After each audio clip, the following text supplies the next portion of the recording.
Okay, so pag-usapan natin saglit itong balita na to. So kanina, ito nakita natin sa SOCMED. Ang sabi po rito, ito daw pong mga DDS, Duterte Camp. So DDS yan. No? Bullying yung ginagawa nila sa mga witnesses po. That is already an interference, indirect interference. Ibig sabihin, yung mga interference na yung mga pangingialam, any form ng pangingialam, kahit nasabihin nyo pa na hindi si Duterte ang nag-utos niyan sa inyo, hindi po kayo paniniwalaan ng ICC, ng mga judges doon. Ang magiging epekto pa nito ay makakapagpabigat pa ito ng parusa sa kanya.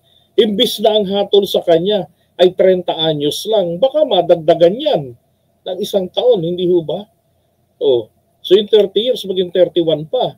Tapos pagbumultahin pa yan ng mga 100,000 euros. Di ba? Ay nako. Sabi dito Duterte Camp bullying ICC witnesses to withdraw testimony. Ayon po dun sa abogado, dito kina Attorney Conti. Diba? Kaya nga nagkaroon ng failure ng failure of justice dito sa Pilipinas. Wala tuloy na lakas loob na sampahan ng kaso si Duterte dahil nga po diyan sa gawain ng pangaharas. Sabi rito, attorneys say tactic from the former Philippine president supporters will backfire. Diba? So baka kapagpabigat ito ng parusa, hindi magpapabigat ng kaso ni Duterte. Pero ang masamang epekto nito, magpapabigat ito ng parusa niya. Pangalawa, lalo lang pong magiging hadlang ito doon sa interim release na hinihingi nila. Kasi lilitaw po na nakakatakot kung papakawalan natin siya at ibibigay na makabalik sa kanyang bansa due to humanitarian consideration at yung kanyang dating kalagayan na Pangulo ng Pilipinas, maraming supporters na magugulo. Na pinakawalan natin ito, baka hindi na ito makabalik dito. Baka itago na to at maging pahirap na ang paghagilap dyan, lalo't ang Pilipinas, hindi na member ng ICC.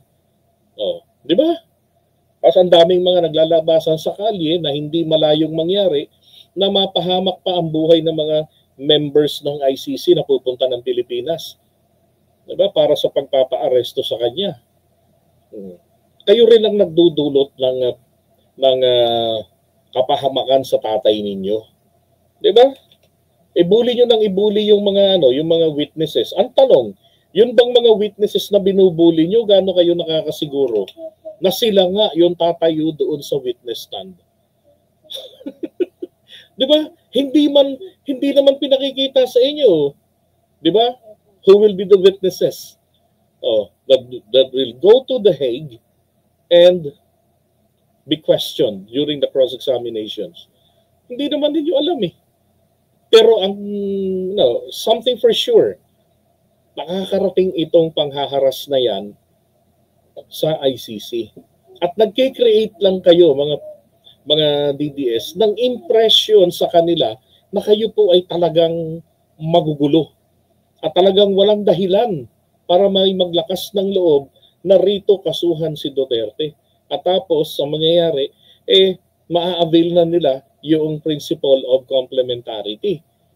Diba? Kung ganyang hinaharas nyo, di wala na. Ang dapat pong gawin ng mga DDS ito, ligawan nyo yung mga kamag-anak ng mga nabiktima. Suyuin nyo, haranahin nyo, na, dito nyo na lang kasuhan. Promise, maprotektahan namin kayo, walang papatay sa inyo. Diba? Pag may nangyari sa inyo, yung ari-arian ko, ito yung last will ko. Kontrata na natin to. Pag napatay ka, sa iyo na lahat ng ari-arian ko. Kami ng mga anak ko, layas na. Homeless na kami. Di ba dapat ganun gawin nyo? Makakauwi ang tatay nyo pagka ganun. Pag hindi na kayo nakikitang magulo, di ba? Wala nang report na dumarating sa kanila na nanghaharas kayo. Pambihira.